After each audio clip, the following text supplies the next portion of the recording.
కోలపూర్ తులిచమ్మ కోనేరుపల్లె అయితే కోనేరుపల్లె సొప్పదండి మండలం మాది కరీంనగర్ జిల్లా అయితే మా సొంతం పట్ట భూమిలోకి వెళ్ళి తొవ్వదీస్తాను ఇంతో అంతో పోతలేదు 32 గుంటల భూమి పోతుంది 32 గుంటల భూమి పోతుందని కలెక్టర్మ్మ కాలు మొక్కిన ఆడియో మేడం కాలు మొక్కిన ఎమ్మెల్యే కాలు మొక్కిన ఎంఆర్ఓ కాలు మొక్కిన ఇందరి కాలు మొక్కిన పందించక అందరూ కలిసి ఆడియో మేడం ఒక లెటర్ ఇచ్చింది ఈ లెటర్ ఇచ్చి నెల రోజులు పోరాడంగా ఆఖరికి అత్త ఏం చేసింది ఈ లెటర్ ఇచ్చినాక ఊరు జనం అంతా ఏకమై వచ్చి కథం తొవ్వ తీసిండ్రు ఇక రామడుగు ఎస్ఐ రామడుగు పోలీసులు సొప్పదండి ఎస్ఐ సొప్పదండి పోలీసులు ఎంఆర్ఓ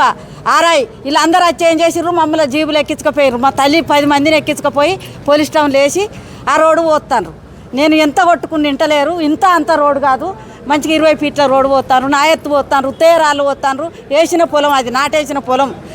గంత భూమి గంత అంగడి చేస్తాను బాంచను జర నన్ను పందించాలి కలెక్టర్ అమ్మ నన్ను జర చూడాలి కలెక్టర్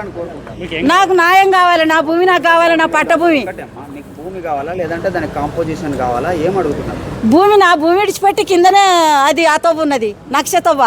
ఆ నక్షతవ్వ తీసుకొని అది పోతాను అది పోసుకొని తీసుకొని ఏమన్నా పోని నా భూమి నాకు ఉండాలి భూమి బదులు వాళ్ళు ఏం పైసలు ఇస్తారు నేను ఏం తీసుకోవాలి 30 గుంటల కళ్ళు ఏమిస్తారు నాకు భూమి ఎందుకు నా పోరగాన్ని ఎట్లా బతుకుతారు నాకు 4 కొడుకులు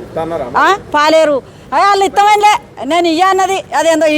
గీజ్మెంటో తీసింది అది మన ఆడియో మేడం ఇక అవే ఇట్లా అంటేనే వస్తుంది తలకెక్కుతుంది మంచితనం ఎక్కరాలి 50 సార్లు కాలు మొక్కిన దాన్ని